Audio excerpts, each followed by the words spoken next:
নমস্কার, শুরু করছি যে যে নিউজ বাংলা। সকলকে প্রণাম ভালোবাসা দিয়ে আজকের প্রতিবেদন এখান থেকে শুরু করছি। শুরুর আগে শুধু একটা কথাই বলবো, চ্যানেলটিকে একটু সাবস্ক্রাইব করে পাশে থাকবেন। শুরু করা যাক। একের পর এক পাকিস্তানে নয়টি জঙ্গি ঘাঁটি ধ্বংস করে দিল ভারতের সেনাবাহিনী। অপারেশনের নাম সিন্দুর। ভাওয়ালপুর সহ একাধিক জায়গায় আঘাত। অপারেশনের সিঁদুরের কথা স্বীকার করেছে পাকিস্তান। লস্কর ও জইশের প্রধান কার্যালয় ধ্বংস হয়েছে।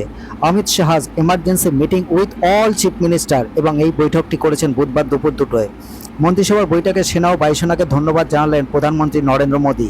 কর্নেল সোফিয়া কুরেশি বলেন, প্রথমে যে জায়গায় আঘাত হানা হয় সেটি হলো সাওয়াই নালা, মুজাফফরবাদ।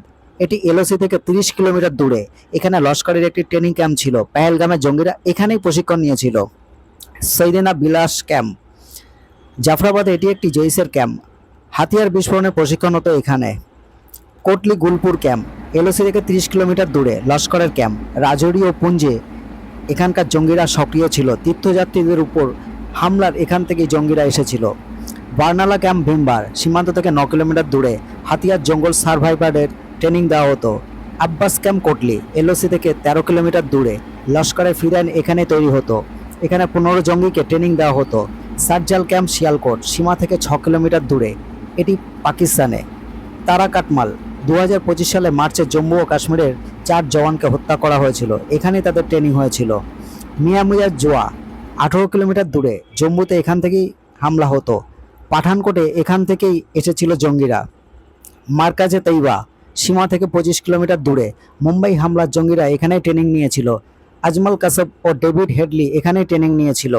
মার্কাজ সুবান আল্লাহ, ভাওয়ালপুর, 100 কিলোমিটার দূরে। জৈশের ট্রেনিং ক্যাম্প, এটি ধ্বংস করা হয়েছে। গত 3 দশকে পাকিস্তানে জঙ্গিদের তৈরি করেছে, তাদের বিরুদ্ধে ব্যবস্থা নেওয়া হয়েছে, বললেন কর্নেল সোফিয়া কুরেশি।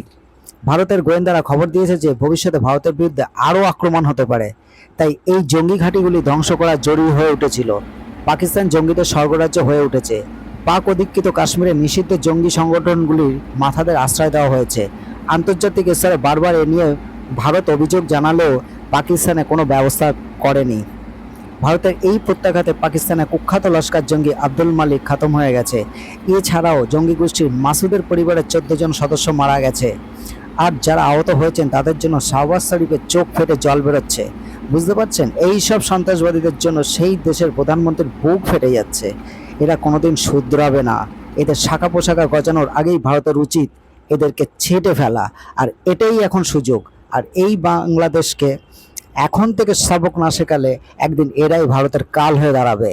বাংলাদেশে আজ আছে কাল মরে যাওয়া প্রধান উপদেষ্টা ইউনূসকে ভালো করে যদি ভারত একটু শিক্ষা দিত, তাহলে হয়তো অনেকের মনে শান্তি মিটত। আমার এই কথার সাথে কারো সহমত থাকলে কমেন্টে অবশ্যই জানাবেন। আজ তাহলে এই পর্যন্ত, দেখা হবে নেক্সট ভিডিওতে। ধন্যবাদ।